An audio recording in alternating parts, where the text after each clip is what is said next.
everybody, and welcome to my channel, or welcome back.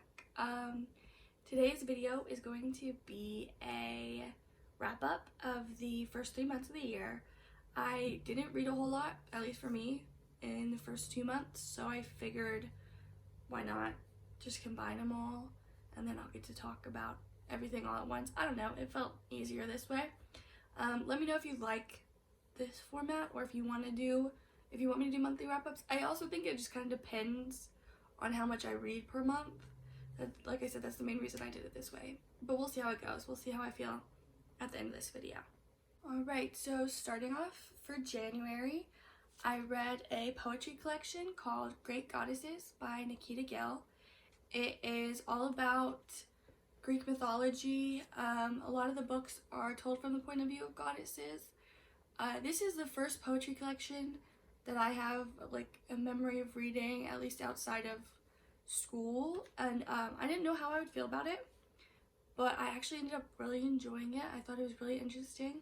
I will say that there are some, like, not chapters, but I guess just bigger sections of poems, if I remember correctly, that take place more in modern day. It kind of revisits the gods in that way, and those ones I wasn't as big of a fan of as like the ones about the original myths and the original goddesses.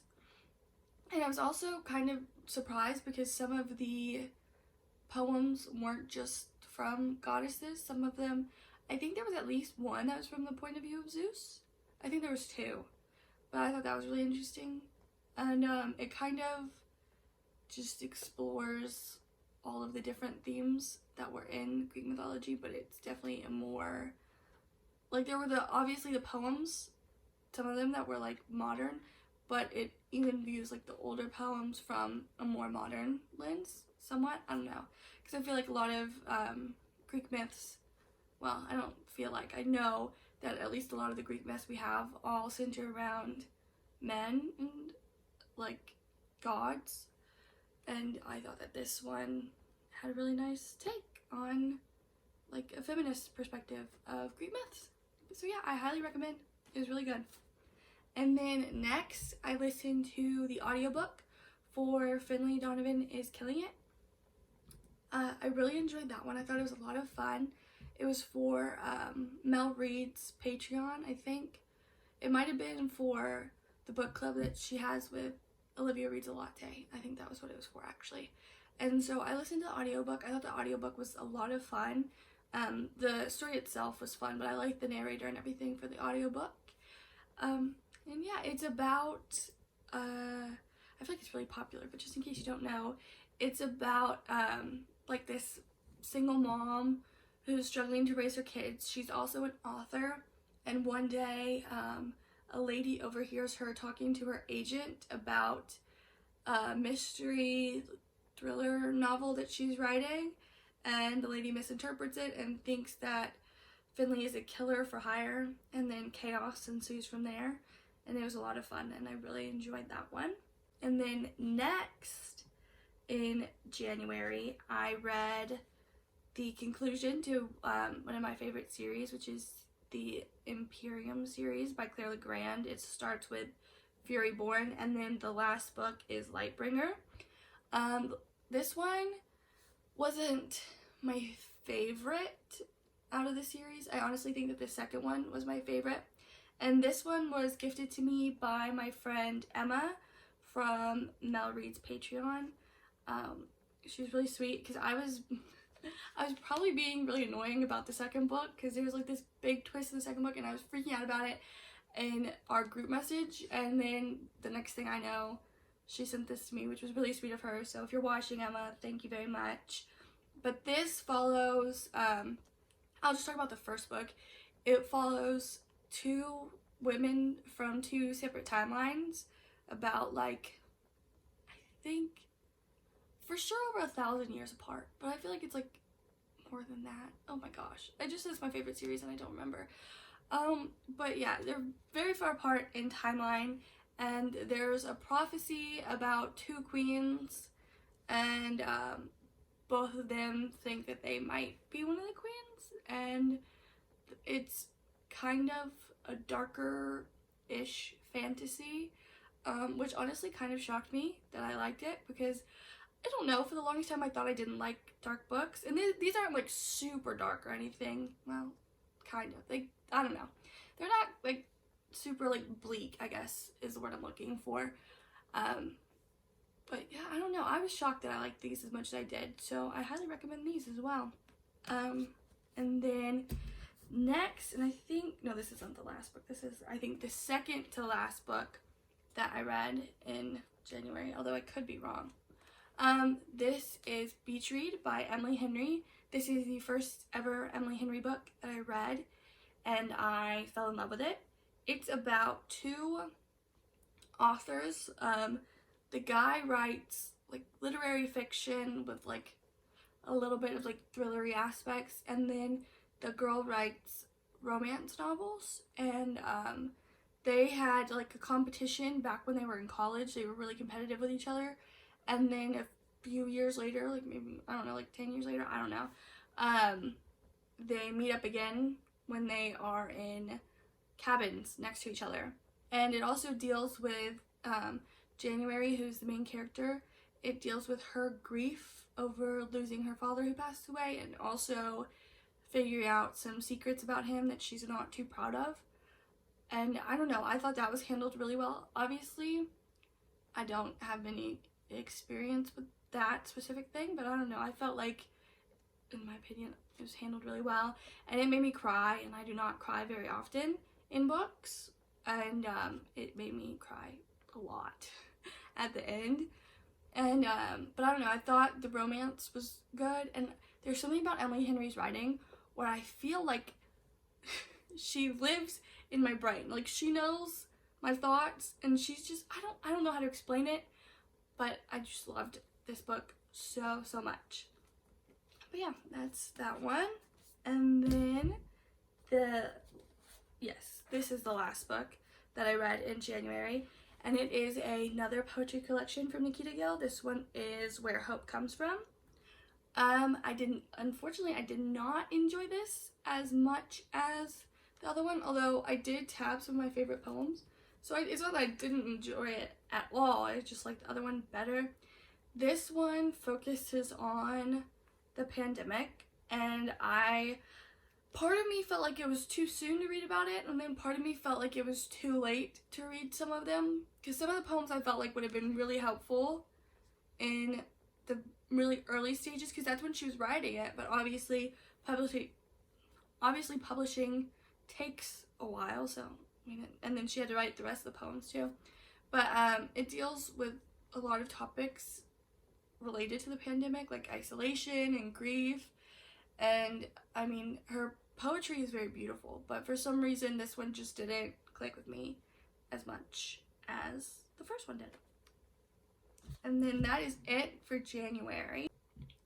So the first book that I read in the month of February is, I almost said Amari and the Great Game, which is the sequel, but it's Amari and the Night Brothers, and that's by B.B. Alston. It's about this young girl named Amari, and her brother went missing, and the police aren't handling the situation as well as Amari would hope that they would, and they've kind of given up on his case. And so Amari tries to take matters into her own hands and is going to try her best to find her older brother. And then she gets a package from him, a mysterious package from him, that leads her into this world that she couldn't have ever even imagined. And then through that world, she still is trying to find her brother who is missing. And since the reread, obviously I loved it.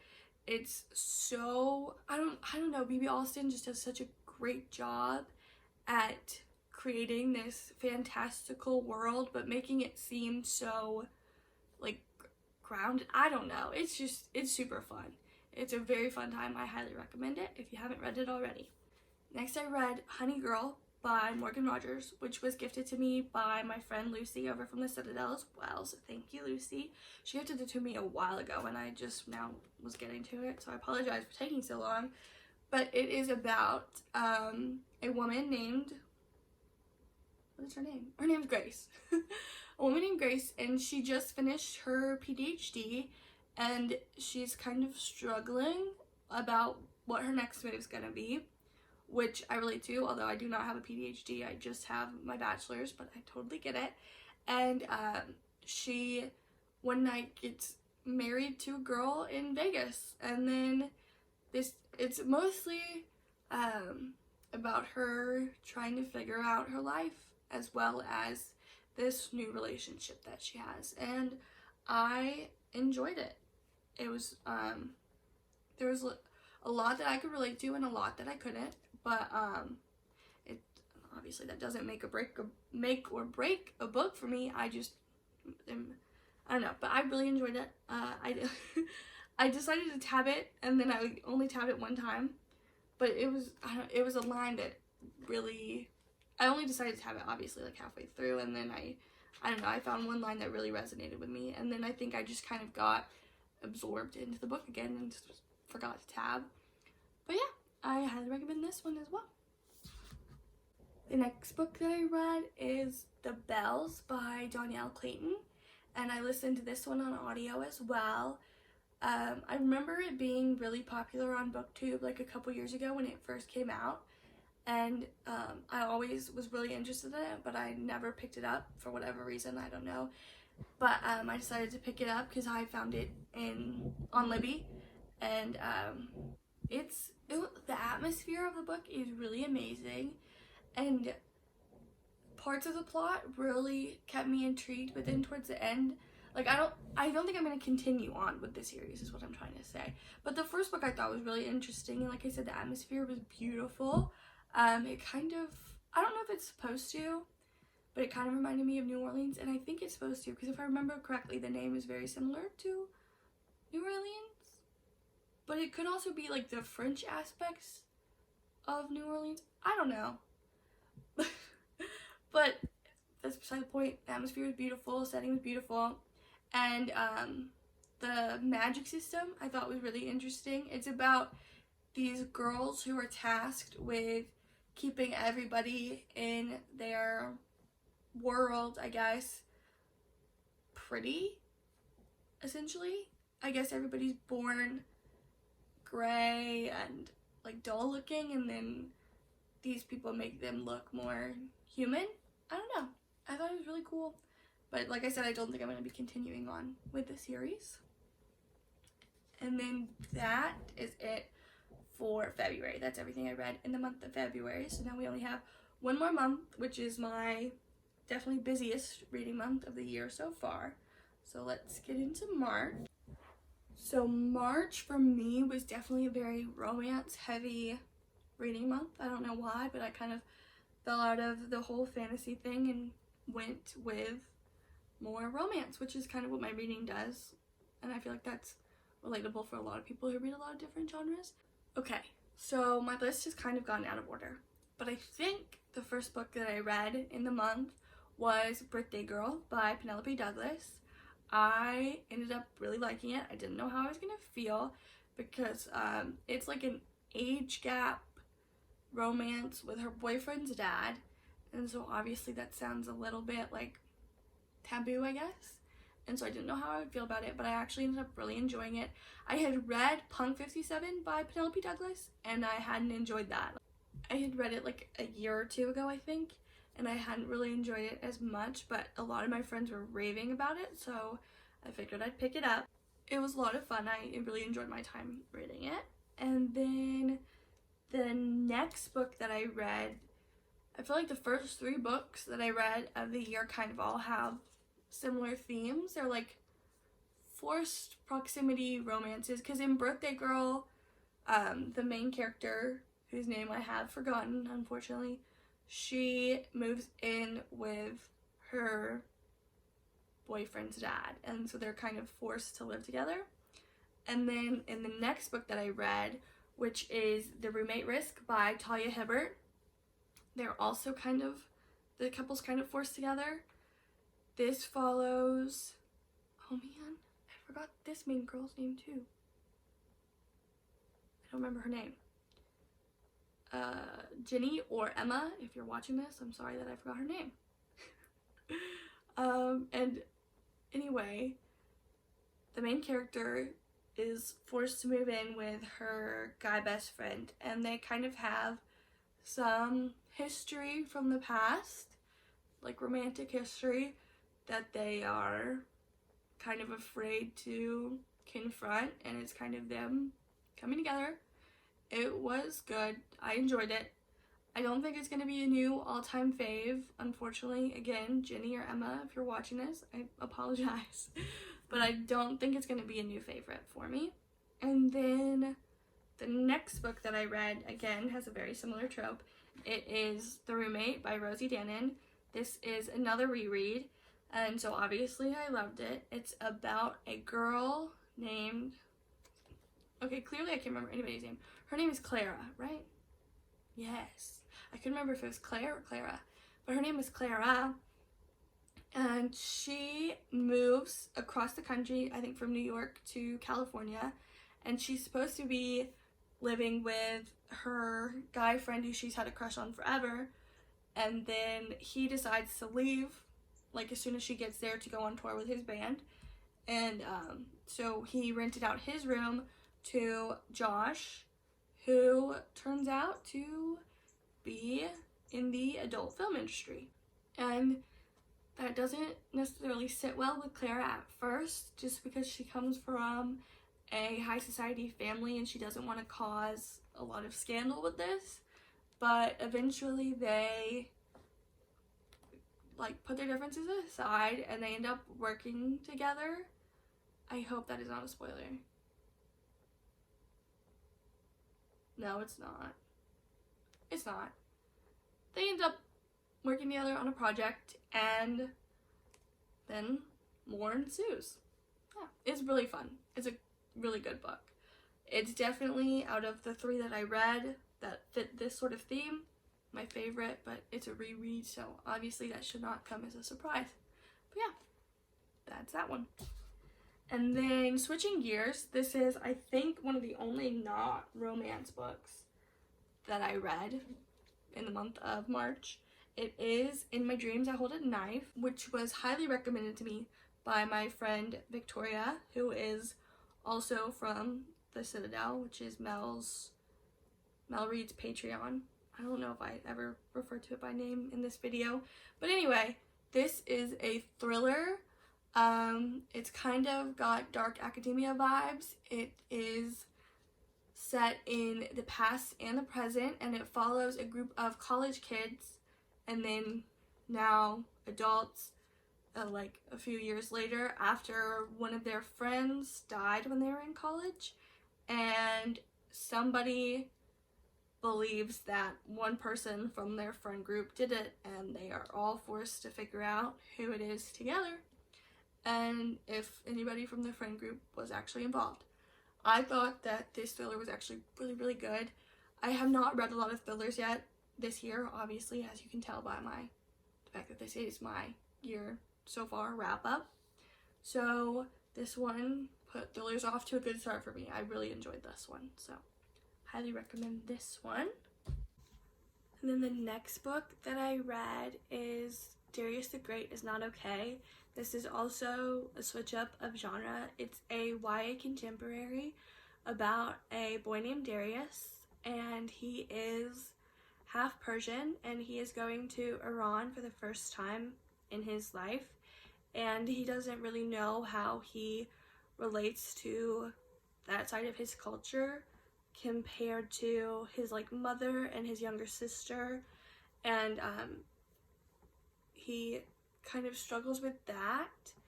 And then it's also about how he struggles with depression. And in the author note, Adib Khorram says that he really wanted to have a story about a character with depression without that being their main struggle. He said that he wanted it to be a story about a character with depression without depression being the only thing that takes over the character's life, if that makes sense. I don't think I'm wording it correctly. He obviously words it a lot better in his author's note, but I thought that was handled really well personally. And Darius's father also has a history of depression, and they in the beginning of the book, they really kind of butt heads a lot, and this book also follows their relationship. It follows like a really wide variety of different aspects of Darius's life, which I actually really enjoyed. I feel like this is one of the best YA contemporaries that I've ever read because of that. I felt like he was such a realistically fleshed out character, and I really enjoyed getting to learn from him and, I don't know, experience his story. So I highly recommend that one. And then back to the romances, I read Neon Gods. This is a like very steamy Hades and Persephone retelling. I thought the world that Katee Robert built was pretty interesting. I don't know, I liked that there was like a light, I feel like very, very light fantastical aspect to this book, which I really enjoyed. But it's really like, it's very subtle. The rest of the book seems more grounded in reality with a bit of like darkness to it. Like I said in the beginning of the video, I didn't really think that super dark books were for me. And again, this isn't super dark. I don't know. I realized that my tolerance for dark content in books is slightly higher than I expected, which I will continue to talk about in like the last 3 books that I read in the month of March. But yeah, I really enjoyed this one. I thought it was really good, and that's that. The next book that I read is Heartstopper Volume 1, and it's a graphic novel about Nick and Charlie and the beginning of what I'm guessing is going to be their love story. I really enjoyed it. I thought it was super cute, just like everybody has raved about. This is not a very unpopular book at all, so I'm sure you've heard about it.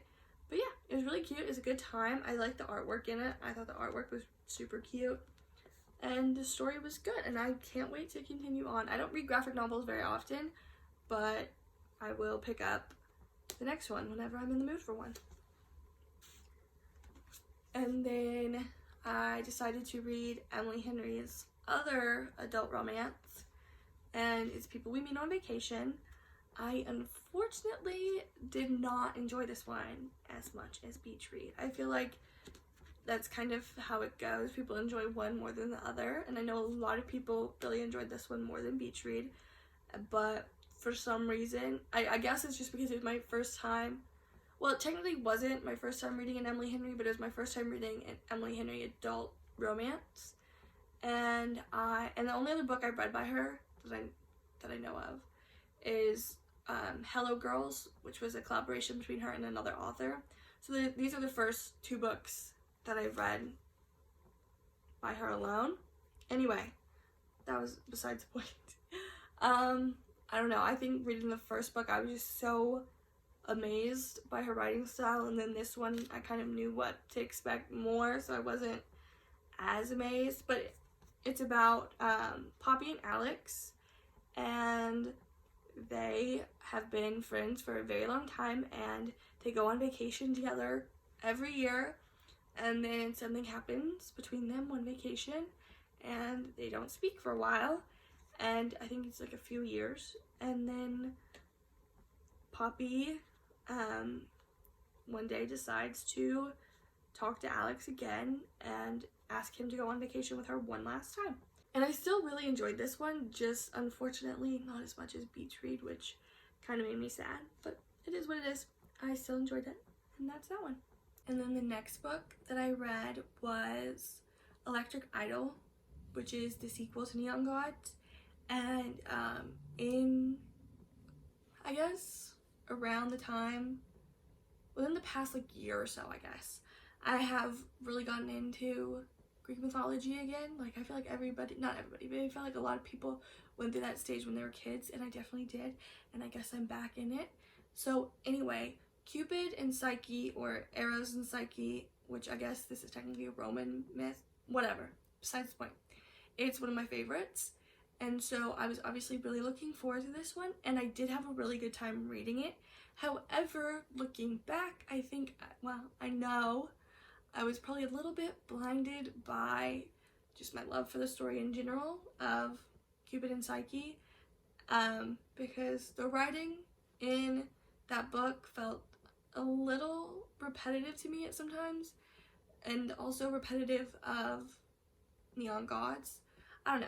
I still really enjoyed it. And also, something that really helped me enjoy it is finding a playlist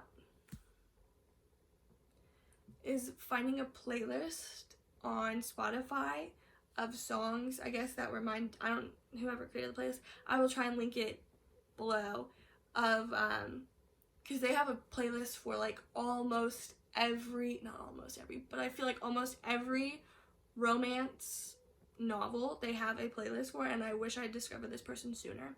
So I will try and link their Spotify profile or whatever below if I remember. But if you're the type of person who's able to listen to like music with actual like words in it while you're reading, I highly recommend it, because it like changed the game. Like, it made the whole experience like 10 times better. I don't know why. And now there are certain songs that I got from that playlist that I will never not be able to think about Cupid and Psyche ever again. Like, I don't know. Anyway, that just brought up the whole experience for me. So anyway, if you're gonna check those books out, and half these other books on the list have that person made a playlist for this as well. But yeah, anyway, then the last 3 books that I read are all part of the Mind F series by S.T. Abbey. My friend Diana from the Citadel really has been like hyping those books up for like over a year now, I think. I don't know for sure, but she's been talking about them for a really long time. And then they've also gotten super popular on BookTube, I feel like, recently. And so I had to see what the hype was all about. I liked them, but I didn't love them. Especially the first 3 books. The last 2 books, I feel like this is a pretty common like opinion. The last 2 books are better than the first 3. They're still a lot of fun, even the first 3 books, but they're not like mind-blowing amazing. I don't know. But the last 2 books get kind of wild, and I don't know. But I'll talk about those in my next wrap-up, whenever that is. I don't know if I'll do it. Like I said at the beginning of the video, I don't know if I'll do it at the end of this month, or like do a 2-month or a 3-month. I don't know. You'll have to let me know. And also let me know how you think about like the order that I did this, because I know some people do wrap-ups in like, these are all the 5 stars I read, these are all the 4 stars. But I don't really give my books star ratings anymore. I don't know why, but it's stressing me out. That's why it's stressing me out to try and give a book a 5-star rating. I don't know why, but I've just chosen not to. And so you'll have to let me know what you think about this, because I kind of like it when people go in order, because you don't know what you're going to get. Like, you don't know if it's going to be a book they really loved or they really hated. Although, fortunately for me, I did not have a single book that I hated during any of these 3 months, so that makes me happy. But yeah, that was kind of a tangent. I think I was done describing, well, I didn't even describe the Mind F series. So, there's that. Okay, so it is about a girl who is a serial killer, and she's like a revenge serial killer, and she is trying to, okay, obviously she's trying to get revenge. I don't know why I was gonna say that. Anyway, and then she meets and starts to fall for an FBI agent who is assigned to serial killer cases. And lo and behold, he gets assigned to her case. And then chaos ensues. I will say, this is kind of my main problem with this series is upon hearing that for the first time, and this isn't, I don't know if this is a spoiler necessarily,